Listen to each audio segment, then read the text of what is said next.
Fala aí, gente, eu sou o Lucas Docas e nesse vídeo aqui falarei para vocês sobre fortificações ao longo da Idade Média. A primeira coisa que tem que entender sobre fortificações é o seguinte: nem toda fortificação ao longo da Idade Média é um castelo, e nem toda residência de um nobre é uma fortificação, e nem todas as pessoas que de fortificações eram nobres, que eram donos de fortificações eram nobres. Isso é importante vocês entenderem.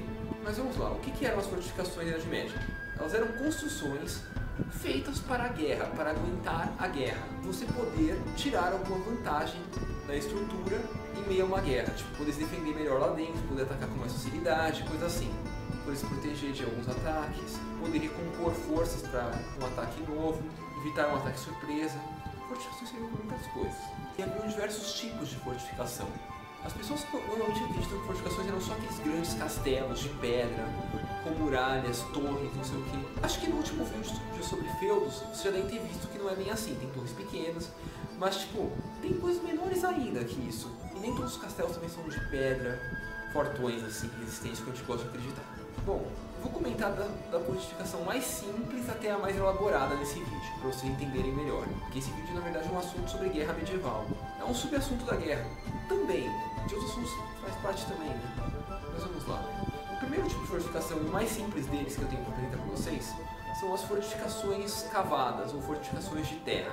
Trincheiras, morrinhos, elevações, coisa assim. Isso é antigo, existe desde antes da Idade Média. E na Idade Média eram extremamente comuns.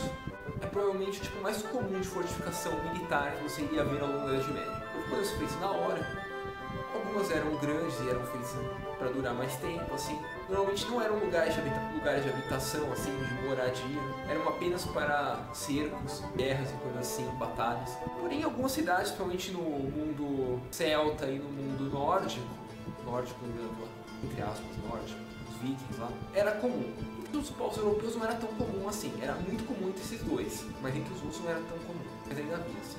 E o que elas constituíam?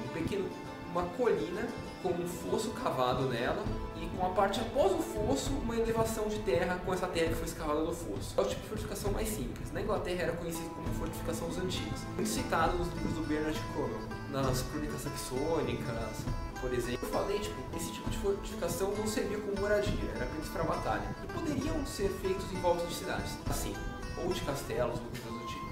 Esse é o tipo mais simples de fortificação. E é uma fortificação muito efetiva para quando você tem um exército com você. Desculpa o pleonasmo, tá? Falei você 2 vezes. Enfim. Um tipo um pouco mais elaborado de fortificação, que ainda é razoavelmente simples, são os fortes de madeira, com paliçadas de madeira, assim. Eles na verdade são nada mais nada menos que a tentativa de montar uma defesa com paredes de madeira, de toras, troncos, tábuas, coisas assim. Nada mais do que isso. A maioria dessas paliçadas, fortificações de madeira, não tinham nem... esqueci o nome agora. A passarela, assim, a parte que você anda em cima da muralha para poder se defender ela. Era apenas uma parede, assim, para dividir um lado do outro. A maioria delas. Era coisa bem simples, e pegavam fogo com facilidade, então não era lá muito boa. Você fala que a madeira apodrecia rápido, tinha que ter uma manutenção muito constante, mas era uma coisa fácil de ser produzida, então também eram comuns fortificações temporárias desse tipo, ao longo de toda a Idade Média. Havia muitas fortificações permanentes desse tipo ao longo do início da Idade Média, somente entre os povos que não eram latinos. Entre os latinos era mais raro, porque os latinos já conheciam melhor a alvenaria. Mas outros povos, assim, como não dominavam tão bem a alvenaria no início da Idade Média, principalmente os vikings e os celtas, eu não sei exatamente como é que eram os germânicos. Aparentemente os eslavos dominavam um pouco melhor a alvenaria. Mas então, né? No início da Idade Média era comum esse tipo de fortificação como uma coisa permanente. Mas no final virou uma coisa temporária esse tipo de fortificação.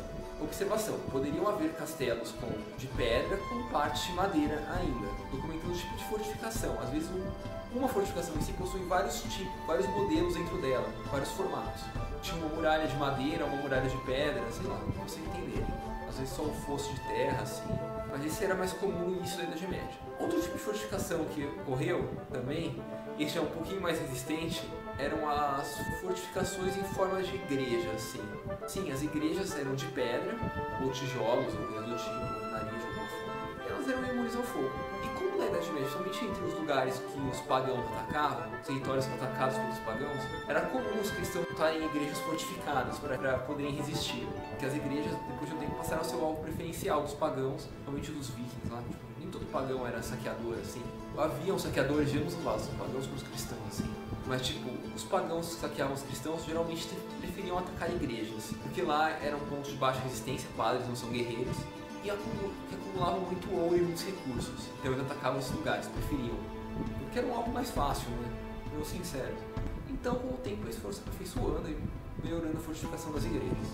Esse tipo de fortificação não protegia os nobres, não era necessariamente dado para guerra, era muito mais um foco de resistência da população local, assim, dos padres, coisas do tipo, do que necessariamente a fortificação para guerra. Mas era um dos tipos mais resistentes que você pode acreditar.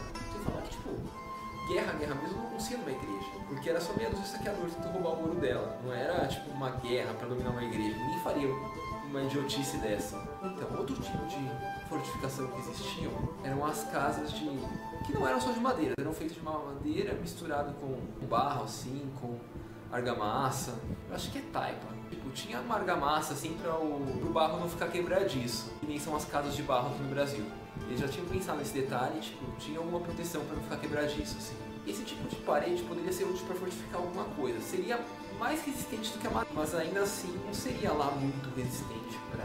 Os caras que quisessem quebrar e conseguissem, tivessem um bom arite quebrar. Tinha umas paredes de alvenaria normal também para as fortificações, mas tipo finas, tanto que tipo, os primeiros castelos de alvenaria eram de paredes finas e fáceis de serem derrubadas. Sim, nem todo castelo é aquela monstruosidade defensiva.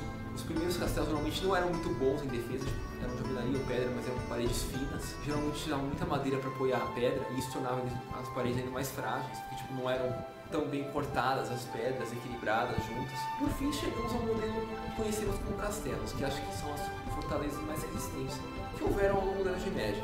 Tá bom, tipo, tem um outro tipo que pode ser combinado essa fortaleza que eu vou falar no final, porque já é natural, já é uma coisa natural e não uma coisa necessariamente arquitetura humana, mas enfim. Essas paredes geralmente eram espessas, paredes de castelos, esses castelos mesmo, não o castelinho, o primeiro que eu falei agora, que eram frágeis, de parede fina. Tô falando daqueles que tem parede de meio metro de grossura a uns 2 metros de grossura, alguns até mais, que era pedra sólida.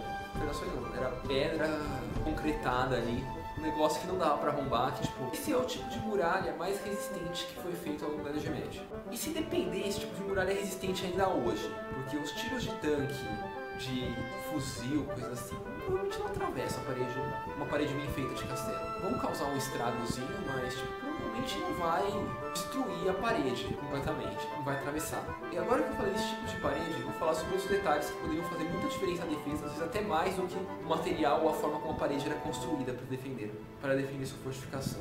Como vocês devem lembrar, a maior parte dos castelos não tem a parede retinha. E não, isso não é um defeito de construção deles. Eles foram projetados para ter a parede meio torta, assim, porque isso protege o castelo.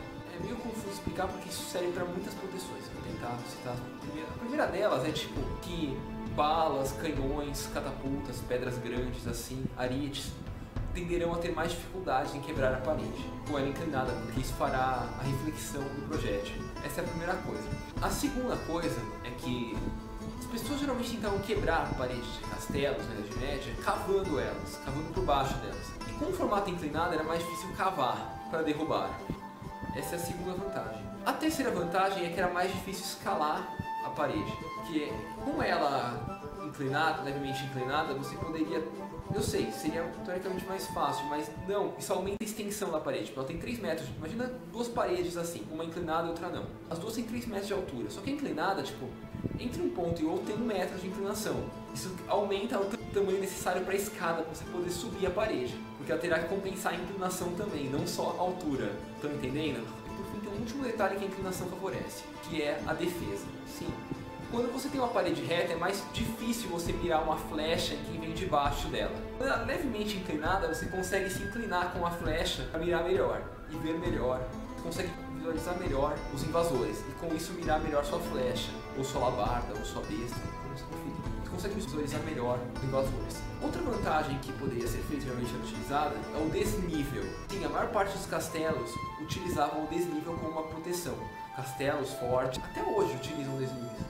O desnível, na Idade Média, geralmente era utilizado para facilitar a proteção dos muros. Porque lembra que eu falei, quanto mais grossa a parede, mais resistente ela tende a ser? Então, o desnível facilita ela ser mais grossa. Porque tipo, ela não vai ser necessariamente grossa. Você faz a parede, por exemplo, você constrói seu castelo em um morrinho, que do lado de dentro dele está 2 metros mais alto que o de fora. Então, tipo, a parede, ela pode ser 30 centímetros do lado de fora, você vai ter que atravessar o morrinho inteiro. Até o outro lado vai ser um negócio sólido, assim, maciço. Que é maciço a palavra. Se vai ser um negócio, vai ser um bloco maciço, a parede lá de fora pode ter 30 centímetros. Ela vai proteger tão bem quanto uma parede de 2 metros de grossura, se tiver um morrinho atrás. Tá entendendo? O morrinho vai ajudar a absorver o impacto de uma catapulta, de um canhão, ou coisa assim. Sem falar que o desnível faz você gastar menos material para construir. E isso facilita também a defesa, porque você está mais alto do lado de dentro do lado de fora, então você consegue visualizar melhor o lado de fora. Isso te poupa material e te auxilia na construção. E é uma arma muito poderosa. E era essa arma que era utilizada naquelas fortificações, naquele primeiro tipo de fortificação que eu falei lá, que é a fortificação dos antigos na Inglaterra. Por esse vídeo é isso, eu falei sobre como funcionam todos os tipos de fortificação, assim, tá bom, acho que eu deveria ter falado outro título pro vídeo. Eu vou fazer um vídeo sobre cada tipo de fortificação em si, tipo, os castelos, os fortes, coisa assim. Nesse vídeo eu falei muito mais como funcionam elas, então eu me referi isso tenha ficado errado, mas enfim. Por esse vídeo é isso, obrigado gente, espero que tenham gostado, obrigado e tchau.